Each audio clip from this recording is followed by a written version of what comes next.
बातों का पार्ट 2 है। जैसे कि हमने प्रीवियस वीडियो में पार्ट 1 डिस्कस कर चुके हैं और मैंने प्रीवियस वीडियो में आपसे कहा था कि मैं पार्ट 2 लेके आऊँगी।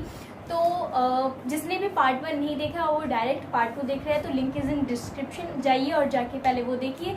और आधी अधूरी इन्फॉर्मेशन आपके लिए काफ़ी नहीं है, तो पूरी इन्फॉर्मेशन लीजिए। ओके, सो अब हमारे पार्ट 2 का फर्स्ट टॉपिक है निवेश के लिए उपलब्ध विभिन्न समय वाली वित्तीय विकल्प क्या हैं। ठीक है ना, विभिन्न कम समय वाली वित्तीय विकल्प क्या हैं जो कम समय के लिए होते हैं, ज़्यादा समय के लिए नहीं होते हैं। या मैं ये भी बता दूँ कितने समय के लिए होती है, कम से कम 30 दिन के लिए होते हैं या फिर 6 से 12 महीने के लिए होते हैं। ठीक है, और वो कौन कौन से विकल्प होते हैं, वो होते हैं आपके बचत बैंक खाता, संपत्ति बाजार, लिक्विड फंड और बैंक में सावधि जमा को अल्पावधि वित्तीय निवेश के रूप में भी माना जाता है। ठीक है, जो बचत बैंक खाता होता है ना, ये अक्सर प्रथम बैंकिंग प्रोडक्ट है क्योंकि इसमें कम ब्याज देता है और 4 से 5% प्रतिवर्ष देता है।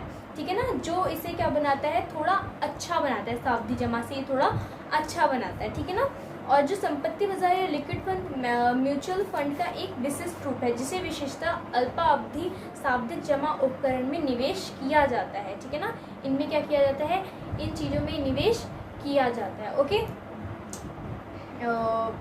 अधिकांश म्यूचुअल फंड के विपरीत संपत्ति बाजार प्राथमिक रूप से आपकी संपत्ति की सुरक्षा के लिए प्रतिबद्ध है। ठीक है, इसमें सुरक्षा भी आपकी होती है। ठीक है ना, इसमें जो हम पहले अब हम नेक्स्ट चैप्टर में पढ़ने वाले सिक्योरिटी, तो याद रखना। ठीक है, तथा इसके बाद इसका लक्ष्य प्रतिफल को बढ़ाना है। क्या करता है ये लक्ष्य, इसका क्या होता है, प्रतिफल को बढ़ाता है ये परसेंटेज को। ठीक है ना, संपत्ति बाजार फंड बचत खाता की तुलना में अपेक्षाकृत बेहतर होता है, लेकिन बैंक सावधि जमा से कम प्रतिफल देता है। जो बैंक होता है ना, वो सावधि जमा से क्या देता है, कम प्रतिफल देता है। ओके, बचत बैंक खाता की प्रतिशत अगर हम देखा जाए तो। ठीक है ना, देखो एक और बार इसको क्लियर कर देती हूँ। संपत्ति बाजार फंड बचत खाता की तुलना में, जो संपत्ति बाजार फंड होता है वो बचत खाता की तुलना में अपेक्षाकृत बेहतर अच्छा, ठीक है, जो संपत्ति बाजार फंड होता है, लेकिन बैंक सावधि जमा से कम प्रतिफल देता है। इनकी जो बैंक सावधि जमा होता है वो थोड़ा ज़्यादा प्रतिफल देता है,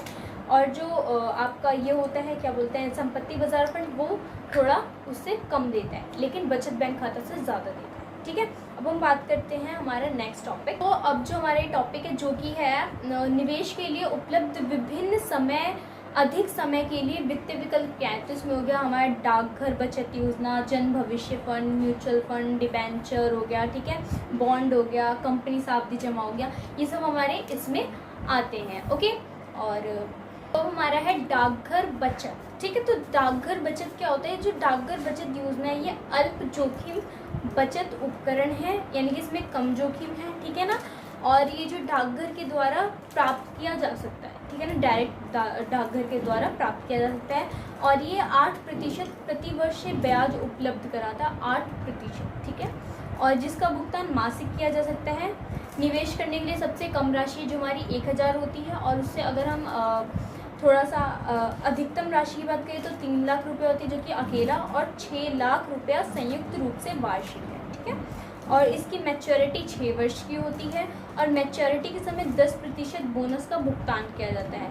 1 वर्ष से अधिक की जमा की स्थिति में मैच्योरिटी पूर्व निकासी भी स्वीकृत है। ठीक है ना, यानी कि अगर हमने पहले निकलवाया तो मैच्योरिटी पूर्व निकासी की स्थिति में मूलधन 5% राशि की कटौती होती है, यानी कि 5% उसमें कट जाता है, और 10% जो बोनस का भुगतान भी नहीं किया जाता है। ठीक है, तो ये हमारा था डाकघर बचत। हमारा टॉपिक है सार्वजनिक भविष्य फंड। तो सार्वजनिक भविष्य फंड क्या होता है, ये एक आपका अधिक समय के लिए बचत उपकरण है जिसकी मैच्योरिटी 15 वर्ष की होती है, और 8% प्रति वर्ष क्या होता है, इसके ब्याज भुगतान किया जाता है। ठीक है ना, ये एक सार्वजनिक भविष्य फंड खाता है जो कि किसी भी राष्ट्रीयकृत बैंक से खोला जा सकता है, और क्या बोलते हैं, निवेश की गई राशि पर लाभ प्राप्त किया जा सकता है, यहाँ तक कि, ठीक है ना, आप इससे प्रॉफिट गेन कर सकते हो, और तथा ब्याज पर मुक्त होता है। ओके, और खाता खोलने की तिथि के 7वें वित्तीय वर्ष से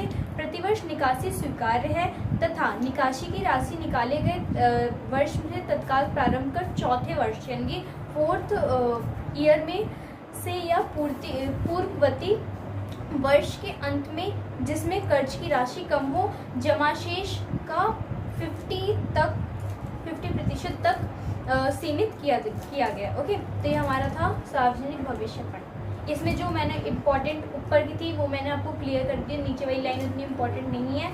और अब है हमारा कंपनी सावधि जमा। तो कंपनी सावधि जमा क्या होता है?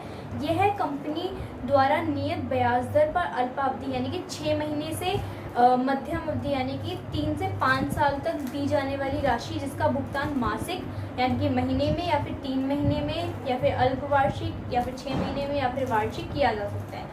यह संचयी सावधि जमा भी हो सकता है, जिसमें कर्ज अवधि के अंत में कुल मूलधन ब्याज के साथ भुगतान की जाती है, यानी कि जितना भी वो है एक साथ भी हम उसे भुगतान कर सकते हैं। कंपनी सावधि जमा से ब्याज की दर 6 से 9% तक परिवर्तित होती रहती है। ठीक है ना, 6 से 9 तक प्रतिशत परिवर्तित होती रहती है। ब्याज की प्राप्ति कर को काट कर की जाती है, यानी कि जो ब्याज होता है वो कर की प्राप्ति को, टैक्स को काट के की जाती है। ठीक है, किसमें? कंपनी सावधि जमा में।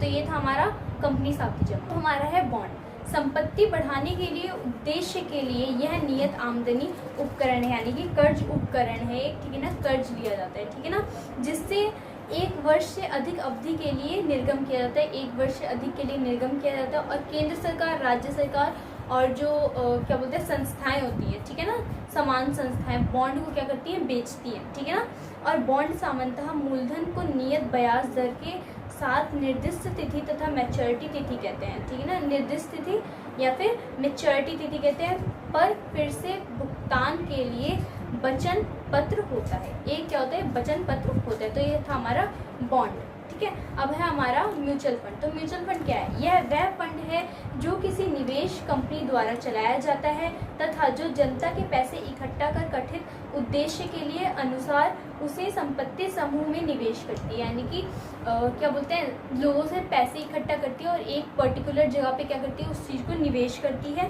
और यह उसका प्रतिस्थापन है जो सीधे इक्विटी या ऋण में संसाधन है, समय या जानकारी के अभाव में निवेश करने में सक्षम नहीं होते हैं। ठीक है, लाभ में व्यावसायिक धन प्रबंधन, कम मात्रा में खरीद और विविधता शामिल होते हैं, यानी कि लाभ में क्या होता है? हमें कम मात्रा में खरीद होती है और फिर क्या होता है? विविधता, इसमें डाइवर्सिटी मतलब शामिल होते हैं। म्यूचुअल फंड इकाई फंड प्रबंधन कंपनी द्वारा निर्गम तथा मुक्त की जाती है, जो फंड के कुल संपत्ति मूल्य यानी कि NAV, ठीक है, एक आधारित होती है तथा जो प्रत्येक व्यापार सत्र के अंत में निर्धारित की जाती है। ठीक है ना, ये जो म्यूचुअल फंड होते हैं। NAV का आकलन फंड के सभी शेयरों के खर्च को घटाकर तथा निर्गम किए गए इकाई को विभाजित कर किया जाता है। ठीक है, म्यूचुअल फंड सामान्यतः दीर्घ अवधि निवेश प्रणाली, यानी कि ये लंबी अवधि के लिए होती है। निवेश प्रणाली जो होती है ज़्यादा लॉन्ग टाइम के लिए होती है। ठीक है, इसके बावजूद भी संपत्ति बाजार जैसे म्यूचुअल फंड श्रेणी अल्पावधि उपकरण भी है, यानी कि छोटे समय के लिए भी होती है, यानी कि अल्पावधि उपकरण भी होते हैं। हमारा म्यूचुअल फंड है हमारा स्टॉक एक्सचेंज। तो स्टॉक एक्सचेंज से आपको क्या तात्पर्य, यानी कि क्या समझते हो? तो स्टॉक एक्सचेंज यानी कि अब हम बात स्टार्ट करते हैं। ठीक है ना, सिक्योरिटी अनुबंध अधिनियम 1956 SCRA के अनुसार स्टॉक एक्सचेंज किसी व्यक्तिगत, चाहे वह उसमें समाविष्ट किया गया हो या नहीं, बिक्री, खरीदारी या सिक्योरिटी व्यापार को सहायता देने, नियंत्रित करने से गठित किया गया। यानी कि इसलिए बनाया गया है ताकि ये बिक्री, खरीदारी, सिक्योरिटी व्यापार में सहायता नियंत्रित कर सके। ठीक है, स्टॉक एक्सचेंज क्षेत्रीय स्टॉक एक्सचेंज भी हो सकता है, जिसके संचालन या न्यायाधिकरण का क्षेत्र निर्धारण इसकी स्वीकृति की जाती है। ठीक है, नेशनल एक्सचेंज प्रारंभिक समय से ही पूरे देश के में व्यापार करने की अनुमति दी जाती है, यानी कि पूरे देश में क्या कर सकता है? व्यापार कर सकता है, ट्रेडिंग कर सकता है। ठीक है ना, और NSE, ठीक है, को नेशनल स्टॉक एक्सचेंज के रूप में समाविष्ट किया गया है। नेशनल स्टॉक एक्सचेंज के रूप में समाविष्ट किया गया। तो हमारा टॉपिक है इक्विटी या शेयर क्या है। तो ये बहुत सिंपल टॉपिक है। किसी कंपनी की कुल इक्विटी को छोटे वर्गों में क्या कर सकता है? छोटे छोटे भागों में डिवाइड कर, जैसे कि 2 लाख रुपए हैं। ठीक है ना, हम कुल इक्विटी है एक कंपनी की। ठीक है ना, और उसमें क्या करें? उसको 10 रुपए के 20 लाख इकाई में विभाजित कर देते हैं। ठीक है ना, उसे फिर 10 रुपये जो है ना वो सभी इकाई शेयर कहलाती है। क्या वो कहलाती है? इकाई शेयर कहलाती है। बस ये शेयर होता है। ठीक है। और ये क्या बोलते हैं, ऐसे शेयर धारकों को कंपनी का सदस्य मान जाता है और उसे मत देने का अधिकार होता है। अब हमारा ऋण यानी कि डेब्ट क्या है, ठीक है ना, ऋण उपकरण क्या है, ठीक है। तो ऋण उपकरण किसी अनुबंध का प्रतिनिधित्व करता है जिसके माध्यम से एक पार्टी दूसरे पार्टी से क्या कर सकती है, ब्याज दर तथा अवधि उधार लेने वाले कर्जदाता के मूलधन राशि को फिर से भुगतान के संबंध में पूर्व निर्धारित शर्तों के आधार पर धन उधार देता है। यानी इसमें क्या होता है, धन उधार देता है, ठीक है ना। और भारतीय सिक्योरिटी बाजार में जैसे कि बॉन्ड शब्द का प्रयोग ऋण के रूप में किया जाता है, यानी कि इसमें भी हम उधार लेते हैं, जो कंपनी से बॉन्ड लेती है उन्हीं डेब्ट बोलते हैं, ठीक है ना, वही डेब्ट होता है जो केंद्र सरकार, राज्य सरकार और सार्वजनिक क्षेत्र संस्था द्वारा निर्गम किया जाता है, ठीक है ना। तथा डिबेंचर शब्द का प्रयोग निजी निगम क्षेत्र के उपकरणों के लिए किया जाता है, ठीक है ना, डिबेंचर शब्द का प्रयोग। ये थे हमारा ऋण।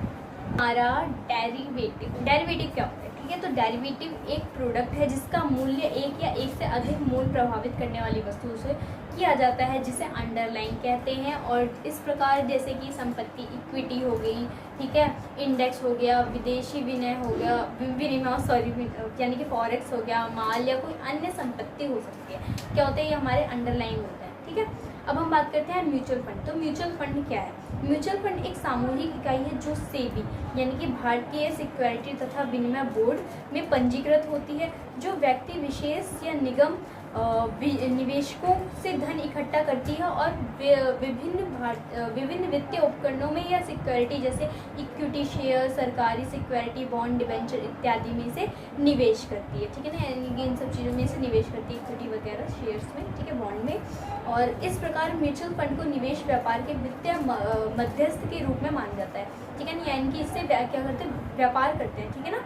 और जो लोगों से फंड इकट्ठा करती है, तथा निवेशकों के लिए इसे निवेश करती है, ठीक है। म्यूचुअल फंड निवेशकों को इकाई निर्गम करती है, विभाग या सिक्योरिटी जिसमें म्यूचुअल फंड के धन या निवेश किया गया है कि प्रशंसा निवेशकों द्वारा निवेश किए गए इकाई के मूल्य पर निर्भर करता है। म्यूचुअल फंड द्वारा अपने विवरण पत्रिका में निर्धारित निवेश का उद्देश्य म्यूचुअल फंड योजना में संलग्न होता है, ठीक है ना। और जैसे इसके एग्जांपल ले लेते हैं, equity, bond, debenture, website, paper तथा सरकारी सिक्योरिटी में निवेश किया जाता है, ठीक है ना। जो म्यूचुअल फंड द्वारा उपलब्ध योजना प्रत्येक फंड में परिवर्तित होती है, यानी कि चेंज होती रहती है, ठीक है।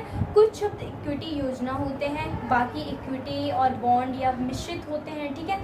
और निवेशकों का लाभांश जो होता है, यानी कि उनका जो प्रॉफिट होता है, ठीक है ना, पाने का विकल्प दिया जाता है, जिसकी घोषणा म्यूचुअल फंड द्वारा समय समय पर की जाती है, या सिर्फ योजना की संपत्ति समृद्धि में भाग लेने का विकल्प दिया जाता है। अब हम बात करते हैं इंडेक्स की। तो इंडेक्स क्या होता है, इंडेक्स बताता है कि बाजार की प्रवृत्ति की सूचना देने के लिए किसी शेयर मूल्य का विशिष्ट विभाग किसी प्रकार आगे बढ़ता है, किस प्रकार आगे बढ़ता है, ठीक है ना, वह सिक्योरिटी की बास्केट है तथा सिक्योरिटी के बास्केट की औसत मूल्य गतिविधि इंडेक्स की गति को बताता है कि वह ऊपर की ओर जा रही है, नीचे की ओर जा रही है, यानी कि ये हमारा जो है ना, ये बाजार में जो प्रवृत्ति की सूचना देती है कि हमारा क्या हो रहा है, हमारी ग्रोथ हो रही है या फिर वो हमारा जो ग्राफ है वो नीचे आ रहा है, तो ये इंडेक्स ये शो करता है, ठीक है ना। और इसमें जितनी भी चीज़ें हुई होती है ना, मतलब क्या क्या चल रहा है मार्केट वगैरह में, सब कुछ होता है इसमें प्रॉपर डिटेल के साथ।